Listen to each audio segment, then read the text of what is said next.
Hey everyone, welcome back, and today let's solve Leetcode problem 1346 titled Check if n and its double exists, the daily Leetcode challenge problem. So we're given an array of integers and we need to check if there exists two indices I and j such that I is not equal to j and they're both within bounds of our input array's length, and array at index I is equal to 2 times array at index j. So in example 1, we have an array to be 10, 2, 5, 3, and we output true. Why? Because we have an ij indice pair that basically meets this criteria, right? For I equals 0, for the 0th index of this array, and the second index for j of this array at I is equal to array at j times 2. 10 is equal to 5 times 2. In example 2, we have our input array to be 3171, and regardless of what I and j we pick in this input, there is no way we can return true, because there's no indice I that is double the amount of any indice j after it. And so for that reason, we output false, right? There's no I and j in our input array that satisfy the conditions. So with those examples out of the way, I will give you guys a few seconds. I'm going to just go over this problem in your head and think of a valid solution, and then I'll show you guys how I would optimally solve this problem in a few seconds.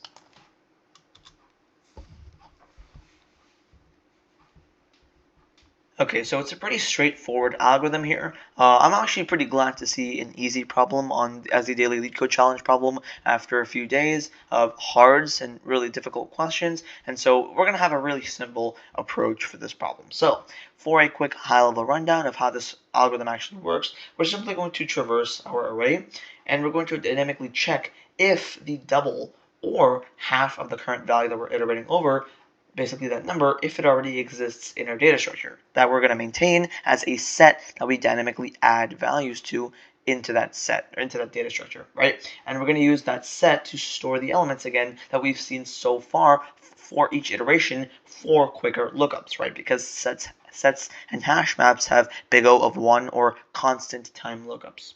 Okay, so with that out of the way, let's go ahead and start diving into the code here. So I'm going to initialize scene. And like we talked about before, it's going to be initialized to an empty set, right? Simply going to store the numbers that we've actually encountered as we iterate over our array. And we're using a set for a constant lookup time. And so now let's actually iterate over our array and populate our set until we actually find an index I and j that satisfy the condition. So for every number in our input array, rather nums, I actually changed that parameter when I was solving this problem to nums, because I'm so used to just typing for I and nums, so that's what I'm going to do, right? And first we have to check if we're going to have two different cases that actually meet this problem's criteria, right?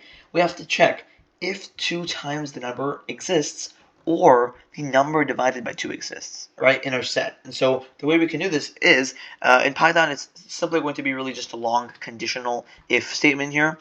That's how that works. So if 2 times the number, if that's already in our set, rather in our scene set that we've been updating and adding elements to, or I'll put a parentheses around it for readability, the number modded by 2 if it's divisible by 0, and the number divided by 2 is actually already in our scene set, well then in that case we can simply return true in this iteration.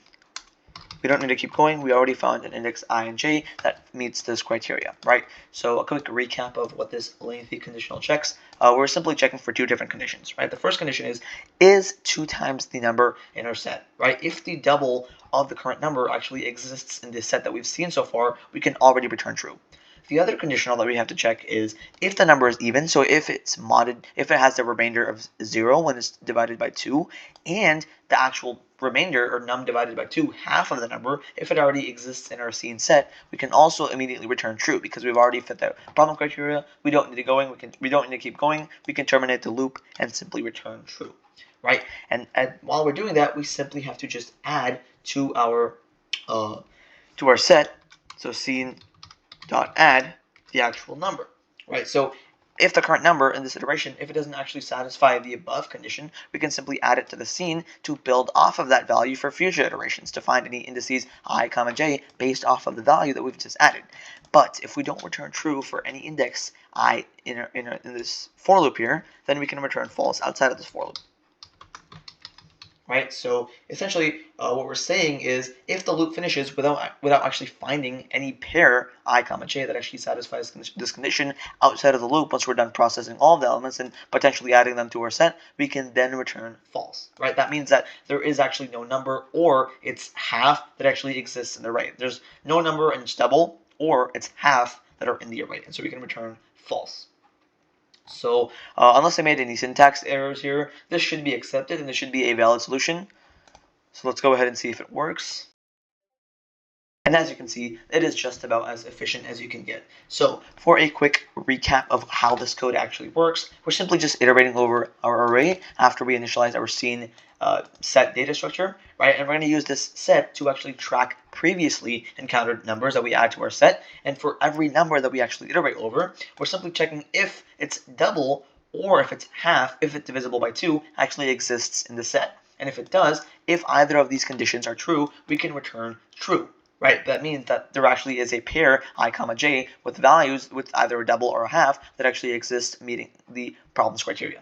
However, if once we've actually added this number to our current set, scene, if we haven't already returned true in this iteration, once we've actually finish this for loop for all the different iterations after processing all of the elements, if no pair is actually found, if we never return true by the end of this for loop here, we have to return false otherwise outside of the for loop. So for the time complexity, this is going to be a big O of n solution, right? Why? Because it's a one-pass solution. We're only iterating over our input once, right? And all these set operations like add to our set and in, like checking if it's in scene, they're all going to be, they're all going to have an average time complexity of big O of 1 or constant time.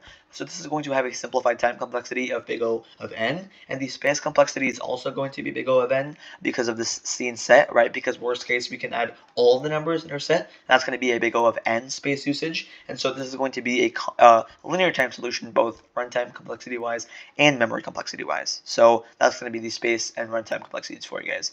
So if you guys enjoyed this solution and learned something new, please consider liking this video and subscribing to my channel. And without further ado, I will see you guys in the next video. Bye-bye.